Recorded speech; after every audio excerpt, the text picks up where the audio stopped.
Анска река е лева притока на реката Вардар во јужниот дел на Македонија. Настанува со спојување на реките Калдърма-дере и Чамдаш-дере во близина на селото Башибос, па оттаму доаѓа и името на овој дел од реката. Името Анска река доаѓа по тоа што во нејзиниот тек од 18 и 19 век имало повеќе анови кои служеле за одмор на карваните кои патувале за Солун и Струмица. Речната мрежа во горниот слив на Башибоска река ја сожинуваат вкупно 15 постојани, периодични и повремени водотеци кои имаат вкупна должина од 34,7 км. Површината на сливот на Анска река изнесува 166,8 км квадратни. Во горниот тек оваа река е позната и по многобројните водопади, како Кочулски и Прстенски водопади. Тече низ Валандовско поле во правецот исток-запад во должина од 22 км.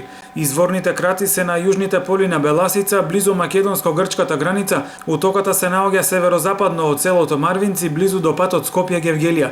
Овие снимки што ги сними нашата камера се направени токму пред водите на Анска река да се слеват во Вардар. Добро е што не може да ја почувствувате неподносливата реа која се шири наоколу. Страшно и трагично во исто време. Во сливот на оваа река растат смокви, калинки и црници. Во минатото постоеле повеќе шпекулации дека во реката има злато, но сепак досега не се евидентирани научни истражувања за постоење на овој метал. При неодамнешната посета на оваа река лично можевме да се увериме дека во оваа река има од се по нешто, од пластика до фекалии, а за злато да не правиме муабет. Нејзиното корито е регулирано 1958 година како резултат на проблемите кои што ги создавала при поголем протек на земјоделските култури. По извршената регулација биле создадени услови за максимално искористување на нејзините води за наводнување на обработливите површини. Дали денес се користи за наводнување го прашавме директорот на Вардарска долина, господинот Ристо Ѓуров. Не ја користиме за наводнување Анска река, ние зафаќаме вода со пумпи од река Вардар. АД водостопанство на Република Северна Македонија, подружница Јужен Вардар, ги опфаќа општините Гевгелија, Богданци и Валандово.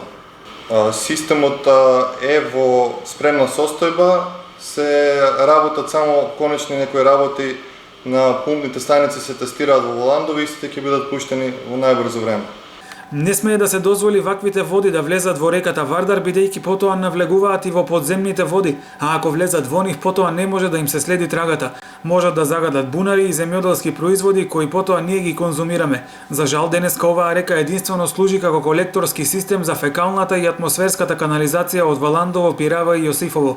Поради недостиг на пречистителна станица, овие отпадни води се влеваат директно во Вардар, претворајќи го во водна депонија. Оваа состојба ја влошуваат домаќинствата, но и индустријата, но секако за надминување на проблемот одговорна е локалната и централната власт.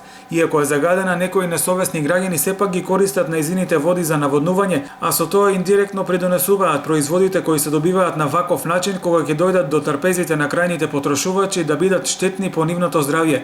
И кој е тука одговорен? Ѓубрето фрлено во Валандово, Пирава или Јосифово за кратко време ќе пристигне се до Гевгелија и ќе излезе во Грција. Многу ретко се слуша за меѓуопштински иницијативи за одржување на хигиената во реките, а според тоа што може да се види на терен, ништо не е спроведено. Од Министерството за животна средина сепак објаснуваат дека немаат надлежности.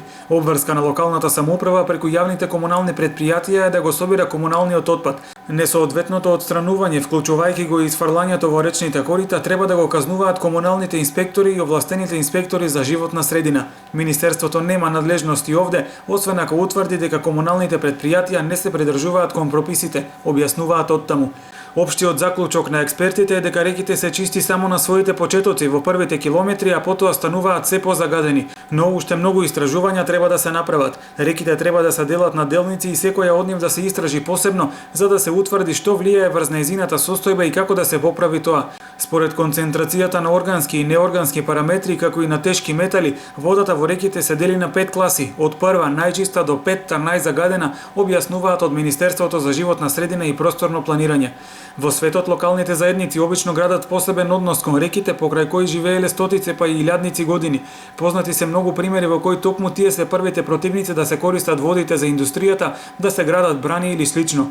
Случајот е сосема спротивен во Македонија, каде што токму локалните жители се меѓу најголемите загадувачи со тоните отпад што ги исфрлаат во реките, претворајќи ги во депонии. Нема катастар на загадувачи и индустријските отпадни води се испуштаат непрочистени. Понатаму за утврдување на изворот и степенот на загадување Законот за водите предвидува воспоставување на катастар на загадувачи на води.